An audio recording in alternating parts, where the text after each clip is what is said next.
Political angle ಆಗಿರಬಹುದು, ನಮ್ಮನ್ನು ಆಳುವಂಥ ಆಡಳಿತ ಪಕ್ಷ, ಅದರ ಕಿವಿ ಹಿಂಡುವಂಥ ವಿಪಕ್ಷಗಳು ಯಾವ ರೀತಿ ನಮ್ಮ ಪರವಾಗಿ ಹೋರಾಟ ಮಾಡ್ತಾ ಇದ್ದಾರೆ, ನಮ್ಮ ಆಶೋತ್ತರಗಳಿಗೆ ದನಿ ಆಗ್ತಾ ಇದ್ದಾರೆ. ಪ್ರತಿಯೊಂದು ಕ್ಷೇತ್ರದ ಮತದಾರರು ಕೂಡ ನಾವು ಈ ಕಾರಣಕ್ಕೇನ್ರಿ ಇವ್ರನ್ನೆಲ್ಲ ವಿಧಾನಸೌಧಕ್ಕೆ ಕಳಿಸಿರೋದು, ಶಾಸಕರನ್ನ ಮಾಡಿರೋದು ಅನ್ನುವ ಪರಿಸ್ಥಿತಿ ನಿರ್ಮಾಣವಾಗಿರುವ ನಡುವೆ ಈ ಒಂದು ಸುದ್ದಿ ಈಗ ಸದ್ಯಕ್ಕೆ ತನ್ನದೇ ಆದಂಥ ಪ್ರಖರತೆಯನ್ನು ಪಡಿತಾ ಇದೆ. ನಾವು ಲೆಟ್ಸ್ ಹ್ಯಾವ್ ಅ ಲುಕ್. ಸತ್ಯಾಸತ್ಯತೆಗಳನ್ನು ಹೇಳೋಕೆ ಯಾವುದೇ ಅಂಜಿಕೆ ಇಲ್ಲ. ವಿಪಕ್ಷದವ್ರಿಗೆ ಮನವಿ ಮಾಡ್ತೀನಿ, ಚರ್ಚೆಗೆ ಬನ್ನಿ ಸ್ವಾಮಿ. ಯಾರು ಹೇಳ್ತಾ ಇದ್ದಾರೆ ಹಿಂಗೆ? ಬಿಜೆಪಿ ನಾಯಕರಿಗೆ ಸಚಿವ ಬಿ ನಾಗೇಂದ್ರ ಓಪನ್ ಸವಾಲ್. ಇತ್ತೀಚೆಗೆ ಅವರದ್ದೇ ಸುದ್ದಿ ಸದನದಲ್ಲಿ ಕಂಪ್ಲೀಟ್ ಆಗಿ ಅವ್ರನ್ನ ಹೆಂಗ್ರಿ ಸಂಪುಟಕ್ಕೆ ಸೇರಿಸ್ಕೊಂಡ್ರಿ ಅಂತ ಹೇಳಿ, ಹೌದಾ, ಇದನ್ನ ಗಂಭೀರವಾಗಿ ತೆಗೆದುಕೊಂಡಿರುವಂಥ ಬಿ ನಾಗೇಂದ್ರ ಬನ್ರಿ ಸ್ವಾಮಿ ಚರ್ಚೆಗೆ ಅಂತ ಓಪನ್ ಸ್ಟೇಟ್ಮೆಂಟ್ ಕೊಡ್ತಾ ಇದ್ದಾರೆ, ಓಪನ್ ಸವಾಲ್ ಹಾಕ್ತಾ ಇದ್ದಾರೆ. ಬಿ ನಾಗೇಂದ್ರ ರಾಜೀನಾಮೆಗೆ ಬಿಜೆಪಿ ನಾಯಕರ ಪಟ್ಟು ಇನ್ನೂ ಸಡಲಿಸ್ತಾ ಇಲ್ಲ. ಬಿಜೆಪಿ ಸುಳ್ಳು ಆರೋಪ ಮಾಡಿ ಸದನ ನಡೆಯೋಕೆ ಬಿಡ್ತಾ ಇಲ್ಲ. ಒಬ್ಬ ದಲಿತನಿಗೆ ಈ ರೀತಿ ಮಾಡೋದು ಎಷ್ಟು ಸರಿ? ನನ್ನ ಇಕ್ಕಟ್ಟಿಗೆ ಸಿಲುಕಿಸೋಕೆ ಹುನ್ನಾರ ಮಾಡ್ತಿದ್ದಾರೆ ಅಷ್ಟೇ. 100ಕ್ಕೆ 100ರಷ್ಟು ವಿಪಕ್ಷಗಳಿಗೆ ರಾಜ್ಯದ ಹಿತ ಬೇಕಾಗಿಲ್ಲ. ಐ ರಿಪೀಟ್, 100ಕ್ಕೆ 100% ವಿಪಕ್ಷಗಳಿಗೆ ರಾಜ್ಯದ ಹಿತ ಬೇಕಾಗಿಲ್ಲ. ಬರೀ ಕಾದಾಟ ಬೇಕಾಗಿದೆ, ಕದನ ಆಗಬೇಕಾಗಿದೆ ಸದನದಲ್ಲಿ. ಕೋರ್ಟ್ನಲ್ಲಿನೋ ವಿಚಾರ ಇಟ್ಕೊಂಡು ಸದನ ನಡೆಯೋಕೆ ಬಿಡ್ತಾ ಇಲ್ಲ. ಬಿಜೆಪಿಯವರಿಗೆ ಜನರ ಹಿತ ಬೇಕಾಗಿಲ್ಲ. ಇದು ಕೇವಲ ರಾಜಕೀಯ. ನೋಡಿ, ರಾಜಕೀಯ ಅಂದರೆ ಕೆಟ್ಟ ಪದ ಅಂತ ಅವರೇ ಹೇಳ್ಕೊತಾ ಇದ್ದಾರೆ. ಹೈಕಮಾಂಡ್ಗೆ ಹಣ ಹೋಗಿದೆ ಅಂತಾರೆ. ಹಣ ಹೋಗಿದ್ದಾರೆ ಅಲ್ಲ, ಹಣ ಹೋಗಿದೆ ಅಂತ ಆಗಬೇಕು, ಸರಿ ಮಾಡಿ ಅದು. ಹಾಗಾದರೆ ರಾಮನ ಹುಂಡಿ ಹಣ ಪ್ರಧಾನಿಗೆ ಹೋಗಿದೆ ಅನ್ಬೇಕಾ? ನಿಗಮದ ಸಂಪೂರ್ಣ ಹಣ ಹಿಂಪಡೆಯಲಾಗಿದೆ. ನಾಗೇಂದ್ರ ಈ ಬಗ್ಗೆ ಕ್ಲಾರಿಟಿ ಕೊಡ್ತಾ ಇದ್ದಾರೆ. ಸತ್ಯಾಸತ್ಯತೆಗಳನ್ನು ಹೇಳೋಕೆ ನನಗೆ ಯಾವುದೇ ಮುಲಾಜಿಲ್ಲ, ಅಂಜಿಕೆ ಇಲ್ಲ, ನನಗೆ ಯಾವುದ್ರ ಭಯ ಇಲ್ಲ ಅಂತ ಸಚಿವ ಬಿ ನಾಗೇಂದ್ರ ಬಹಳ ಘಂಟಾಘೋಷವಾಗಿ ಈ ವಿಪಕ್ಷಗಳ ಆರೋಪವನ್ನು ಚಾಲೆಂಜ್ ಆಗಿ, ಸವಾಲಾಗಿ ಸ್ವೀಕರಿಸಿದ್ದಾರೆ ಅನ್ನೋದು ಅವರ ಈ ಮಾತಿನ ಒಂದು ಸಮ್ಮರಿ ಮೂಲಕ ಗೊತ್ತಾಗ್ತಾ ಇದೆ.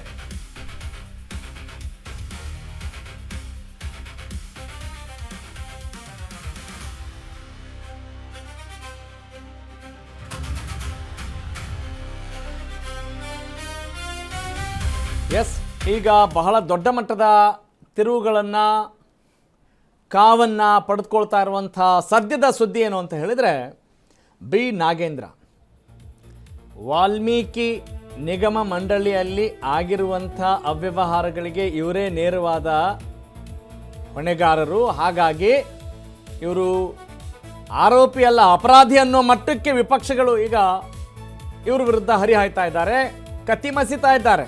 ಆದರೆ ನಾಗೇಂದ್ರ ಹೇಳೋದೇನು? ಅರೆ ನನಗೆ ಯಾಕ್ರಿ ಭಯ, ಇರೋದನ್ನು ಹೇಳೋಕೆ ನನಗೆ ಯಾಕ್ರಿ ಅಂಜಿಕೆ?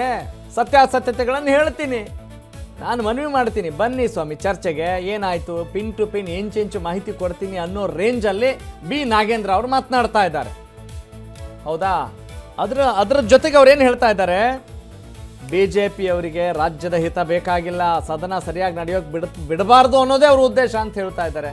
ಬನ್ನಿ ಅವರ ಮಾತುಗಳೆಲ್ಲ ಕೇಳ್ಕೊಂಡು ಬರೋಣ. ಬಿ ನಾಗೇಂದ್ರ ಅವ್ರು ಹೆಂಗೆ ಮಾತಾಡಿದ್ದಾರೆ, ಹೆಂಗೆ ಟಾಂಗ್ ಕೊಟ್ಟಿದ್ದಾರೆ, ತಿರುಗೇಟ್ ಕೊಟ್ಟಿದ್ದಾರೆ. Let's have a look.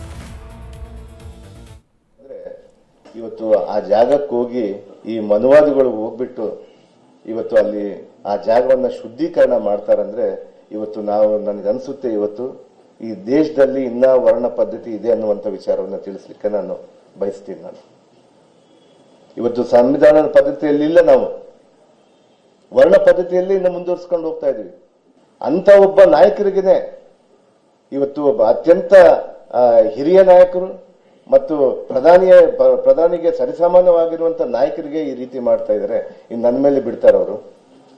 ಇವತ್ತು ಕೇವಲ ಏನಿಲ್ಲ, ಒಬ್ಬ ದಲಿತ, ಒಬ್ಬ ಆದಿವಾಸಿ ಮಂತ್ರಿಯಾಗಿದ್ದಾನೆ, ಇವ್ರನ್ನ ತೆಗಿಬೇಕು ಅನ್ನುವಂಥ ವಿಚಾರದಿಂದ ಇವತ್ತು ವಿರೋಧ ಪಕ್ಷದ ನಾಯಕರು ಇವತ್ತು ನಮ್ಮ ಸದನದಲ್ಲಿ ಮಾಡ್ತಾ ಇದ್ದಾರೆ. ನಮ್ಮ ಸಮಾಜ ಕೂಡ, ಅಖಂಡ ವಾಲ್ಮೀಕಿಯ ಕರ್ನಾಟಕ ಸಮಾಜ ಇದನ್ನ ಬಹಳ ಸೂಕ್ಷ್ಮವಾಗಿ ಗಮನಿಸ್ತಾ ಇದೆ.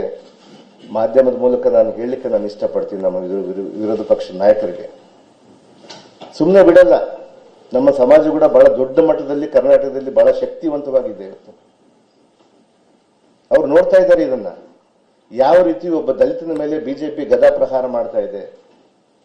ಯಾವ ರೀತಿ ಒಬ್ಬ ದಲಿತನ ಮೇಲೆ ಇಲ್ಲ ಸಲ್ಲದ ಕಾರಣಗಳನ್ನು ಹೇಳಿ ಅವ್ರನ್ನ ಇಕ್ಕಟ್ಟಿಗೆ ಸಿಲುಸ್ತಾ ಇದ್ದಾರೆ ಅನ್ನುವಂಥ ವಿಚಾರವನ್ನ ಇವತ್ತು ನಮ್ಮ ಸಮಾಜ ಕೂಡ ಅಖಂಡ ವಾಲ್ಮೀಕಿಯ ಕರ್ನಾಟಕ ಸಮಾಜ ಇವತ್ತು ನೋಡ್ತಾ ಇದೆ. ಬಹುಶಃ ಮುಂದಿನ ದಿನಗಳಲ್ಲಿ ಅವ್ರಿಗೆಲ್ಲ ಕೂಡ ಗೊತ್ತಾಗುತ್ತೆ. ಚುನಾವಣೆಗಳು ಬರ್ತವೆ. ಜನತಾ ನ್ಯಾಯಾಲಯಕ್ಕಿಂತ ಯಾವ ನ್ಯಾಯಾಲಯ ದೊಡ್ಡದಲ್ಲ. ಅದರಲ್ಲಿ ಗೊತ್ತಾಗುತ್ತೆ ಅವ್ರಿಗೆ ಏನಂತೇಳಿ, ನಮ್ಮ ಸಮಾಜ ಯಾವ ರೀತಿ ಕೆಲಸ ಮಾಡುತ್ತೆ ಅಂತೇಳಿ. ನಮ್ಮ ಮುಖ್ಯಮಂತ್ರಿಯವರು ಕೂಡ ಅನೇಕ ಬಾರಿ ಹೇಳಿದ್ದಾರೆ. ಮೊನ್ನೆನೂ ನಮ್ಮ ಪರಿಷತ್ತಲ್ಲಿ ಅವ್ರಿಗೆ ಗಲಾಟೆ ಮಾಡ್ತಾ ಇದ್ರೆ, ಅವ್ರಿಗೆ ಗಲಾಟೆ ಮಾಡುವಂತ ಸಂದರ್ಭದಲ್ಲಿ ಅವ್ರ ಪರಿಷತ್ತಲ್ಲಿ ಬಂದು ಅವರು ಉತ್ತರ ಕೊಡ್ಬೇಕಾರೆ ಅವ್ರು ಹೇಳ್ತಾ ಇದ್ರು, ಮಾಡ್ಕೊಂಡು ಬಂದ್ರೆ ಇವತ್ತು ಆ ಜಾಗಕ್ಕೆ ಹೋಗಿ ಈ ಮನುವಾದಿಗಳು ಹೋಗ್ಬಿಟ್ಟು ಇವತ್ತು ಅಲ್ಲಿ ಆ ಜಾಗವನ್ನ ಶುದ್ಧೀಕರಣ ಮಾಡ್ತಾರಂದ್ರೆ ಇವತ್ತು ನನಗನ್ಸುತ್ತೆ ಇವತ್ತು ಈ ದೇಶದಲ್ಲಿ ಇನ್ನ ವರ್ಣ ಪದ್ಧತಿ ಇದೆ ಅನ್ನುವಂಥ ವಿಚಾರವನ್ನು ತಿಳಿಸ್ಲಿಕ್ಕೆ ನಾನು ಬಯಸ್ತೀನಿ. ಇವತ್ತು ಸಂವಿಧಾನದ ಪದ್ಧತಿಯಲ್ಲಿ ಇಲ್ಲ, ನಾವು ವರ್ಣ ಪದ್ಧತಿಯಲ್ಲಿ ಇನ್ನು ಮುಂದುವರಿಸ್ಕೊಂಡು ಹೋಗ್ತಾ ಇದೀವಿ. ಅಂತ ಒಬ್ಬ ನಾಯಕರಿಗೇನೆ ಇವತ್ತು ಒಬ್ಬ ಅತ್ಯಂತ ಹಿರಿಯ ನಾಯಕರು ಮತ್ತು ಪ್ರಧಾನಿಗೆ ಸರಿಸಮಾನವಾಗಿರುವಂತ ನಾಯಕರಿಗೆ ಈ ರೀತಿ ಮಾಡ್ತಾ ಇದ್ದಾರೆ. ಇನ್ನು ನನ್ನ ಮೇಲೆ ಬಿಡ್ತಾರವರು. ಅಲ್ಲ, ಬಿ ನಾಗೇಂದ್ರ ಅವರು ತಮ್ಮ ಮೇಲೆ ಭಾರತೀಯ ಜನತಾ ಪಕ್ಷದವರು ಮಾಡ್ತಾ ಇರುವಂಥ ಆರೋಪವನ್ನು ಅಷ್ಟೇ ಉಲ್ಲೇಖಿಸ್ತಾ ಇಲ್ಲ, ಅದರ ಜೊತೆಗೆ ಅವರು ಒಂದು ಹೊಸ ಪಾಯಿಂಟ್ ಕೂಡ ಹೇಳ್ತಾ ಇದ್ದಾರೆ. ಹೊಸ ಪಾಯಿಂಟ್ ಅಂತ ಹೇಳಿದ್ರೆ ಈಗ ಇಮ್ಮಿಡಿಯೇಟ್ ಪಾಯಿಂಟ್ ಅಂತಲ್ಲ, ಅಂದರೆ ಅವ್ರು ಯಾವ ರೀತಿ ಇಲ್ಲಿ ಸಮರ್ಥನೆ ಮಾಡ್ತಾ ಇದ್ದಾರೆ, ಯಾವ ರೀತಿ ತಿರುಗೇಟ್ ಕೊಡ್ತಾ ಇದ್ದಾರೆ ಅಂತ ಹೇಳಿದ್ರೆ, ಮಲ್ಲಿಕಾರ್ಜುನ ಖರ್ಗೆ ಅವರನ್ನು ಒಂದು ಅಸ್ತ್ರವನ್ನಾಗಿ ಬಳಸ್ಕೊಂಡ್ರು, ಅಂದರೆ ಸಪೋರ್ಟಿವ್ ಆಗಿ ತೆಗೆದುಕೊಂಡ್ರು. ಅದು ತಪ್ಪು ಸರಿ ಅನ್ನುವ ಚರ್ಚೆ ಬೇರೆ ಅಲ್ಲ ರೀ. ನರೇಂದ್ರ ಮೋದಿ ಪ್ರಧಾನಿಯವರಿಗೆ ಸರಿ ಸಮಾನವಾದ ನಾಯಕ ಯಾರ ಬಗ್ಗೆ ಹೇಳ್ತಾ ಇದ್ದಾರೆ? AICC ಅಧ್ಯಕ್ಷ ಮಲ್ಲಿಕಾರ್ಜುನ ಖರ್ಗೆ ಅವ್ರ ಬಗ್ಗೆ ಹೇಳ್ತಾ ಇದ್ದಾರೆ. ಅವರು ಇದ್ದ ಸ್ಥಳದಲ್ಲಿ ನೀವು ಶುಚಿ ಕಾರ್ಯಕ್ರಮ ಮಾಡ್ತಿರಲ್ಲ, ಸ್ಥಳ ಪರಿಶೀಲನೆ ಏನು ಅಶುಚಿತ್ವ ಆಗ್ಬಿಡುತ್ತಾ, ಗಲೀಜಾಗ್ಬಿಡುತ್ತಾ, ಮಡಿ ಮಾಡೋಕ್ಕೆ ಹೋಗ್ತಿರಲ್ಲ, ಇವರೆಲ್ಲ ಮನುವಾದಿಗಳು, ಕೆಟ್ಟ ಮನಸ್ಥಿತಿಯವರು, ಅವ್ರಿಗೆ ಬಿಡ್ತಾ ಇಲ್ಲ, ನನ್ನನ್ನು ಬಿಡ್ತೀರಾ ಸ್ವಾಮಿ ನೀವು ಅಂತ ಟಾಂಟ್ ಕೊಡ್ತಾ ಇದ್ದಾರೆ ಬಿ ನಾಗೇಂದ್ರ ಅವರು. ಈಗ ಬಿ ನಾಗೇಂದ್ರ ಅವರ ಜೊತೆ ನನ್ನ ಕಲೀಗ್, ನಮ್ಮ ಪೊಲಿಟಿಕಲ್ ಕರೆಸ್ಪಾಂಡೆಂಟ್ ಜೀವನ್ ಮಾತನಾಡಿದ್ದಾರೆ. ಹಿಂಗಿದೆ ಆ ಮಾತುಕತೆ, ಬನ್ನಿ ನೋಡೋಣ. ನಮ್ಮ ಜೊತೆ ಮಾತನಾಡಲಿಕ್ಕೆ ಸಚಿವರಾದಂತಹ ನಾಗೇಂದ್ರ ಅವರು ಇದ್ದಾರೆ, ಅವ್ರನ್ನ ಮಾತಾಡ್ಸೋಣ. ಸರ್, ಮೊದಲಿಗೆ ಏನು ವಿಪಕ್ಷಗಳು ಸದನದ ಒಳಗೆ ಹೊರಗಡೆ ನಿಮಿಚ್ಚರವಾಗಿ ರಾಜೀನಾಮೆ ಕೊಡಬೇಕು ಅನ್ನೋ ಒಂದು ಪ್ರಬಲವಾದಂತಹ ಪಟ್ಟಣ ಹಿಡಿದಿರುವಂತದ್ದು ಸರ್. ಈಗಾಗಲೇ ಕೂಡ ವಿನಾಕಾರಣ ನನ್ನ ಮೇಲೆ ಇದೆ ಅಂತದನ್ನ ಸುಳ್ಳು ಆರೋಪವನ್ನು ಹೊರಿಸ್ಕೊಂಡು ಸದನ ನಡೀಲಿಕ್ಕೆ ಇವತ್ತು ಬಿಡ್ತಾ ಇಲ್ಲ, ಚರ್ಚೆಗೂ ಬರ್ತಾ ಇಲ್ಲ, ಬಾವಿಗೂ ಇಳಿತಾ ಇಲ್ಲ. ಈ ರೀತಿಯಾದಂಥ ಕಾರಣಗಳನ್ನು ಇವತ್ತು ಅವರು ಮಾಡ್ತಾ ಇದ್ದಾರೆ.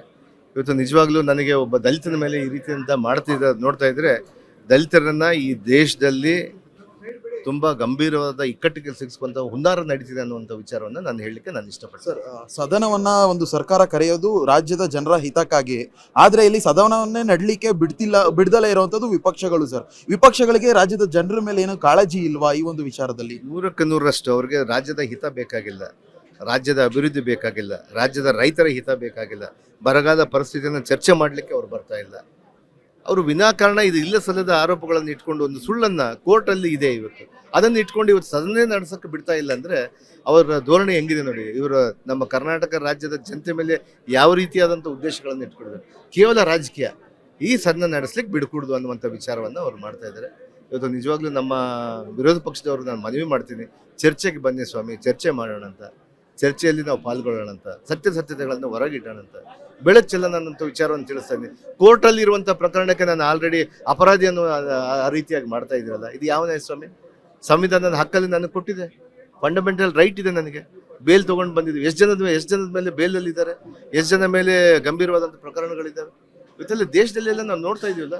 336 ಜನದಲ್ಲಿ 126 ಜನದ ಮೇಲೆ ಗಂಭೀರವಾದಂಥ ಪ್ರಕರಣಗಳಿದ್ದಾವೆ.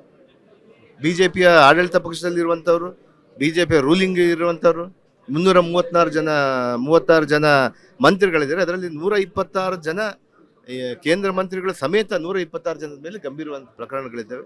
ಅವ್ರು ನನ್ನ ಏನು ರಾಜೀನಾಮೆ ಕೇಳೋ ನೈತಿಕ ಹಕ್ಕು ಅವ್ರಿಗಿಲ್ಲ. ನಿಗಮದ ಹಣವನ್ನ ನೀವು ಹೈಕಮಾಂಡ್ಗೆ ಕೊಟ್ಟಿದ್ದೀರಾ, ಜೊತೆಗೆ ಈ ಬಾರಿ ಬ್ಲಾಕ್ ಮೇಲ್ ಮಾಡಿ ಒಂದು ಸಚಿವ ಸ್ಥಾನವನ್ನ ಗಿಟ್ಸ್ಕೊಂಡಿದ್ದೀರಾ ಅನ್ನೋದು ಮಾತು. ಯಾಕೆ ಹೋಗುದು ಸ್ವಾಮಿ? ಹೆಂಗ ಹೈಕಮಾಂಡ್ಗೆ 184 ಕೋಟಿ ನಾವು ಮತ್ತೆ ಪೂರ್ಣ ಪ್ರಮಾಣದಲ್ಲಿ ನಾವು ಹಿಂಪಡೆದಿದ್ದೀವಿ ಗೊತ್ತಾ?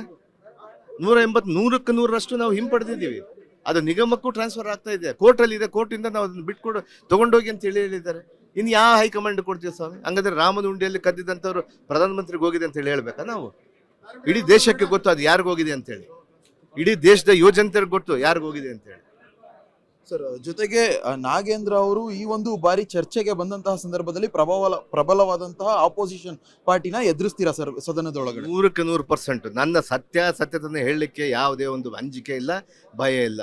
ಅವ್ರಿಗೆ ಹೇಳ್ತೀನಿ, ಅವ್ರು ಯಾವುದೋ ಇಡಿ CBI ಚಾರ್ಜ್ ಶೀಟ್ಗಳನ್ನು ಇಟ್ಕೊಂಡು ಮಾಡೋದಲ್ಲ. ನಮ್ಮ ತನಿಖಾ ಸಂಸ್ಥೆಗಳು ಏನು ಮಾಡಿದೆ ಇವತ್ತು? ಹಂಗಾದ್ರೆ SIT ಮತ್ತು ಅಲ್ಲಿ ರಚನೆ ಮಾಡಿ ರಾಮನ ಉಂಡಿಯಲ್ಲಿ ರಚನೆ ಮಾಡಿದೆ, ಅಲ್ಲಿರುವಂಥ ಸ್ಥಳೀಯ ಪೊಲೀಸರ ಮೇಲೆ ಅಪನಂಬಿಕೆ ಮಾಡ್ಕೋಬೇಕಾ? ನಂಬೇಕಲ್ಲ ಅವರು. ಅದನ್ನು ಬಿಟ್ಟು ಯಾವುದೋ ಒಂದು ರಾಜಕೀಯ ಪ್ರಭಾವಕ್ಕೆ ಒಳಗಾಗಿರುವಂಥ ಸಂಸ್ಥೆಗಳನ್ನು ತೆಗೆದುಕೊಂಡು ಬಂದು ನನ್ನ ಮೇಲೆ ವಿನಾಕಾರಣ ಮಾತಾಡಿದ್ರೆ ಹೆಂಗ್ ಸ್ವಾಮಿ? ಇದೆಲ್ಲ ಹಾಸ್ಯಾಸ್ಪದ ಅಂತ ಹೇಳಲಿಕ್ಕೆ ಇಷ್ಟಪಡ್ತೀನಿ. ನಾನು ದಯಮಾಡಿ ಮನವಿ ಮಾಡ್ತೀನಿ, ಕೈ ಜೋಡಿಸಿ ಮನವಿ ಮಾಡ್ತೀನಿ, ಚರ್ಚೆಗೆ ಬನ್ನಿ, ಅವಕಾಶ ಕೊಡಿ. ನಾನು ನನ್ನ ವಿಚಾರವನ್ನು ನಾನು ಹೇಳಲಿಕ್ಕೆ ನನಗೆ ಅವಕಾಶ ಕೊಡಿ ಅನ್ನುವಂಥ ವಿಚಾರವನ್ನು. ಸರ್, ಕೊನೆಯದಾಗಿ ಸರ್, ಪ್ರಾಸಿಕ್ಯೂಷನ್ ಕೊಟ್ಟಿರುವಂಥದ್ದು ಸರ್ ಮತ್ತೆ ರಾಜ್ಯಪಾಲರು, ಅದೆಲ್ಲ ಒಂದು ಪ್ರೋಸೆಸ್ ಇರುತ್ತೆ. ಆಲ್ರೆಡಿ ಅದ್ರ ಮೇಲೆ ನಾನು ಬೇಲ್ ತೊಗೊಂಡಿದ್ದೀನಿ, ಬೇಲ್ ಮೇಲೆ ಇದ್ದೀನಿ. ಅದನ್ನ ಪ್ರಾಸೆಸ್ಸಲ್ಲಿ ಇದ್ದಾಗ ಅದನ್ನೆಲ್ಲ ಕೂಡ ಯಾವ ರೀತಿ ಅದನ್ನ ಮಾಡ್ಕೊಂಡಿರ್ತೀವಿ. Thank you sir.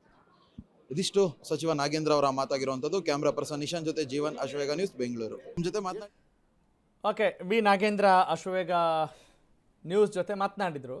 ಕರೆಕ್ಟು.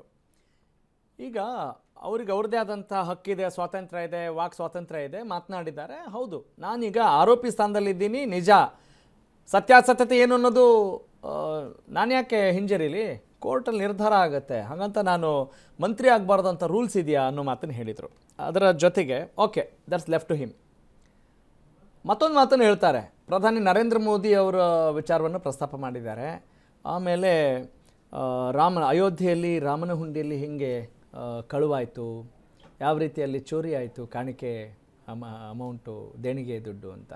ಇಡೀ ದೇಶದ ಜನತೆ ಗೊತ್ತಿದೆ ಎಲ್ಲಿ ಹೋಯಿತು ಅಂತ. ನಿಜ ಸ್ವಾಮಿ, ಗೊತ್ತಿಲ್ಲ. ನೀವು ಸುಮ್ಮನೆ ಏನೋ ಕಮೆಂಟ್ ಪಾಸ್ ಮಾಡಬೇಕು ಅಂತ ಮಾಡೋಕ್ಕೆ ಹೋಗ್ಬಿಡಿ.